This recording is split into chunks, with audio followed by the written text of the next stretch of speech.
नमस्कार दोस्तों। आज हम बात करने वाले हैं मध्य प्रदेश राज्य लोक सेवा आयोग के प्रारंभिक परीक्षा के पाठ्यक्रम के इकाई 7 से 10। तो इकाई 1 से 6 कहाँ है? तो इसके लिए मैंने एक सेपरेट वीडियो बनाया हुआ है जिसे मैंने नाम दिया है MPPSC सिलेबस यूनिट 1 to 6। तो आप उसे इस वीडियो के डिस्क्रिप्शन में एक लिंक दी हुई है, वहाँ से जाकर भी देख सकते हैं। इस वीडियो को देखने से पहले मैं आपसे रिक्वेस्ट करना चाहूँगा, क्योंकि यह एक पाठ्यक्रम से रिलेटेड वीडियो है, बड़ी भी हो सकती है। आप इसे धैर्यपूर्वक देखें, क्योंकि यह आपकी परीक्षा में की तैयारी में एक महत्वपूर्ण आधार स्तंभ है, जिसे आप आसानी से मेरे द्वारा आपके लिए कवर किया जा रहा है। आइए शुरू करते हैं इकाई 7 से। मध्य प्रदेश राज्य लोक सेवा आयोग ने इकाई 7 का शीर्षक दिया है विज्ञान एवं पर्यावरण। जैसे कि शीर्षक से ही पता चलता है, इस इकाई को प्रमुखतः 2 भागों में बांटा गया है। पहला भाग होगा जो विज्ञान से संबंधित होगा और दूसरा भाग जो होगा वो पर्यावरण से संबंधित होगा। लेकिन एक तीसरा भाग भी है, वो है स्वास्थ्य, जो एक तरफ तो विज्ञान से संबंधित है और दूसरे तरफ पर्यावरण से भी अप्रत्यक्ष रूप से संबंधित है। इस तरीके से इकाई 7 को हम आगे विस्तृत चर्चा करने वाले हैं। यदि मैं विज्ञान के परिप्रेक्ष्य में आपसे बात करूं, तो इकाई का पहला बिंदु है या विज्ञान के मौलिक सिद्धांत, बेसिक प्रिंसिपल ऑफ साइंस। इसके बारे में चर्चा की गई है। आपको विज्ञान के मूलभूत सिद्धांतों को पढ़ना पड़ेगा और उससे संबंधित क्वेश्चन हालांकि आते तो नहीं हैं, बट आ सकते हैं। इसी का दूसरा बिंदु है विज्ञान के परिप्रेक्ष्य में जो हमारे अनुसंधान एवं विकास संस्थान हैं, उनके संबंधित जो संस्थान हैं उनकी चर्चा की गई है, उनकी क्या उपलब्धियां रही हैं उनके बारे में चर्चा की गई है। और इसी से ही संबंधित है अंतरिक्ष विज्ञान, जिसे सिलेबस में 2 बिंदुओं के द्वारा या 2 शब्दों के द्वारा कवर किया गया है। पहला है उपग्रह, दूसरा है अंतरिक्ष प्रौद्योगिकी।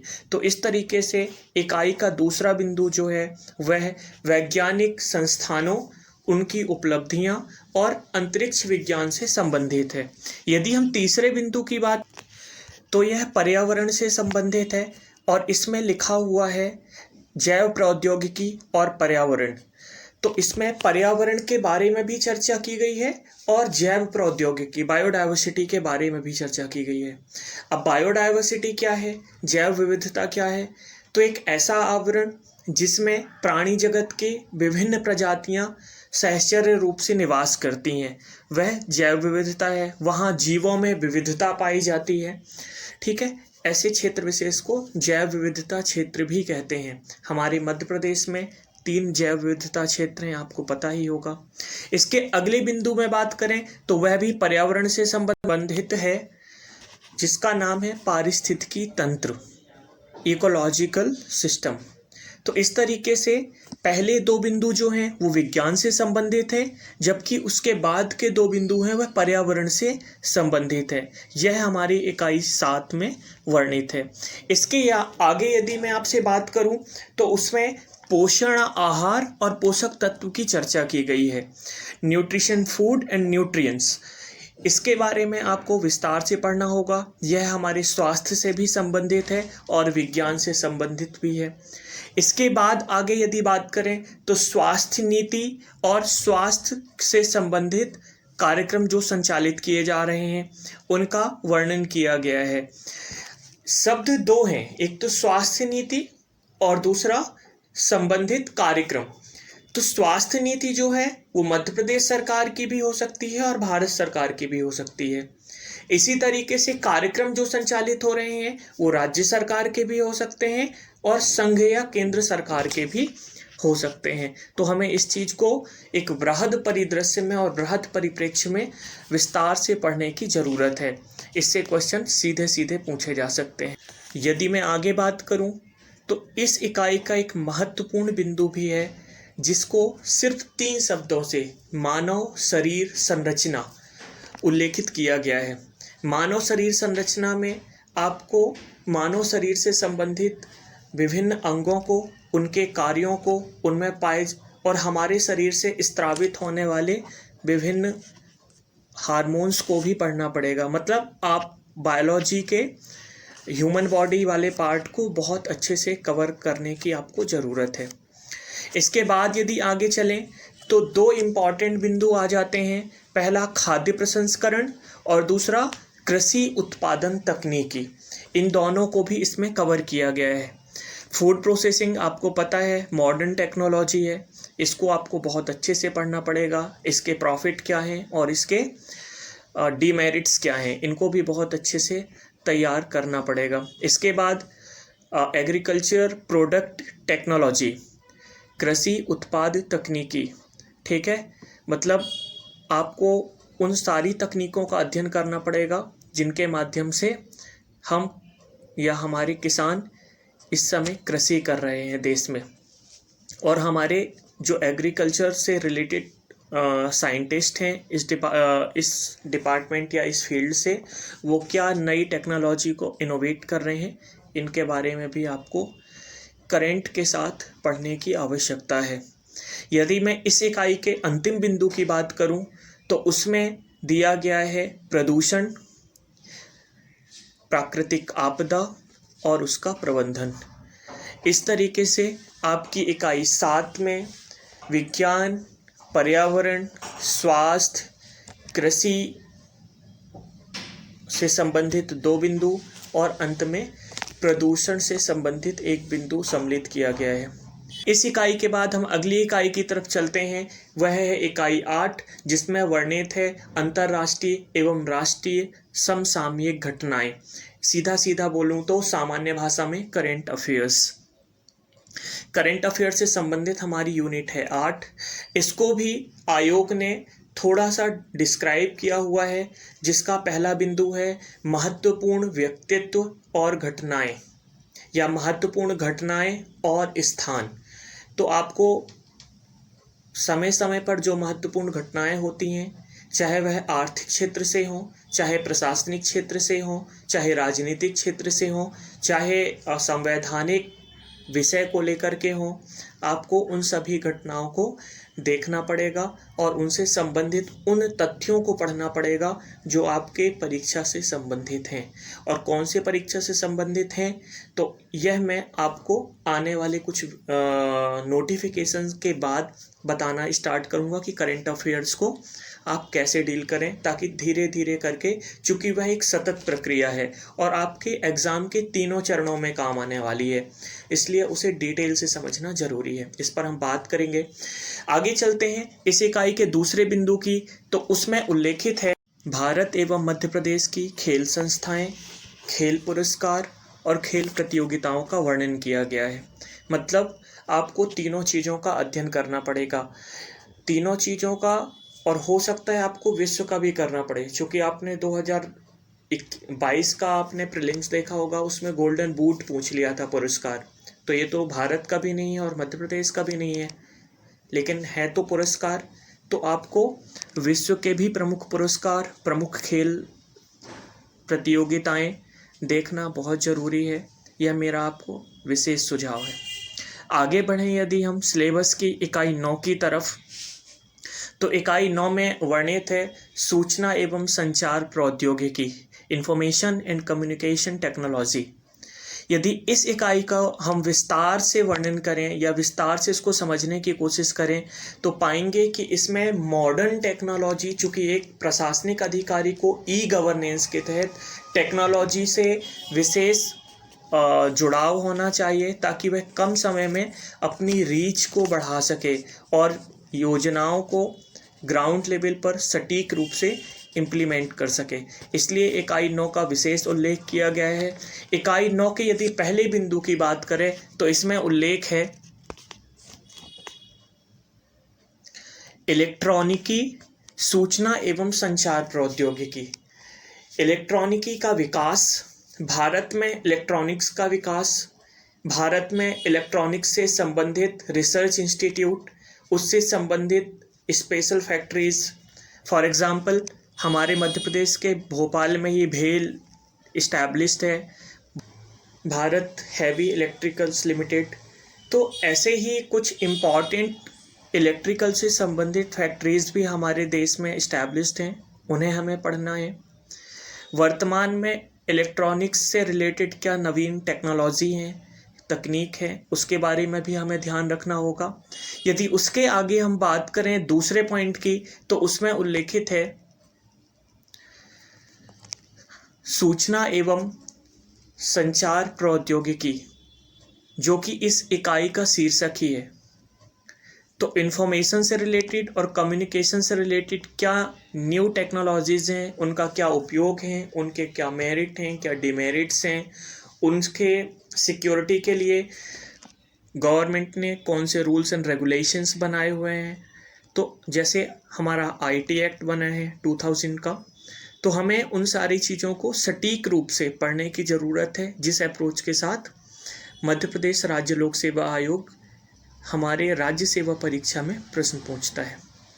यदि मैं इस इकाई के अगली बिंदु की बात करूं, तो उसमें वर्णित है मॉडर्न टेक्नोलॉजी सब्जेक्ट। अब मॉडर्न टेक्नोलॉजी या मैं बोलूं अल्ट्रा मॉडर्न टेक्नोलॉजी। अभी अल्ट्रा मॉडर्न टेक्नोलॉजी क्या है? तो रोबोटिक्स, आर्टिफिशियल इंटेलिजेंस और साइबर सिक्योरिटी।